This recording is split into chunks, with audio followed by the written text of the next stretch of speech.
C'est ici, au cœur de Soweto, que Nelson Mandela a commencé son combat politique. Le premier président noir d'Afrique du Sud habitait dans cette petite maison à 3 pièces entre 1946 et 1961.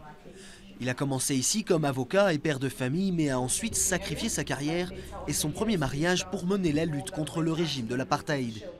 Sa seconde femme, Winnie, a soutenu son combat politique, mais son arrestation et ses années de prison les ont séparés. C'est ici qu'il a vu la réalité de l'Afrique du Sud sous les lois de l'apartheid. C'est ici que son éducation politique a commencé et je peux vous dire que beaucoup de stratégies ont été décidées dans cette maison.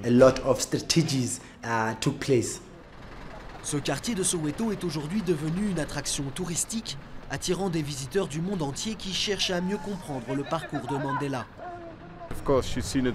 Bien sûr, on a vu les documentaires, on a lu les livres ou ses citations, mais voir comment il a vécu, où il a vécu et tout ce à quoi il a dû faire face, eh bien ça aide.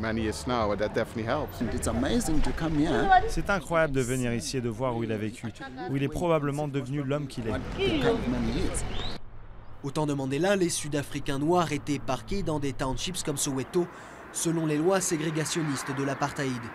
Aujourd'hui, beaucoup ne peuvent toujours pas quitter ce quartier pauvre du sud-ouest de Johannesburg pour des raisons économiques. La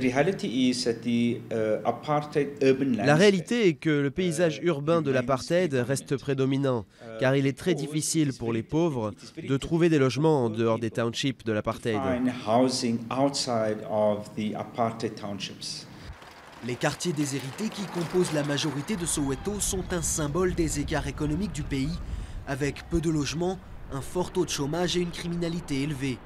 L'Afrique du Sud est un des pays les plus inégalitaires du monde, où 20% de la population représente 75% du pouvoir d'achat. Mandela a libéré les Sud-Africains de la politique de l'apartheid, mais sur le plan économique, les disparités énormes perdurent.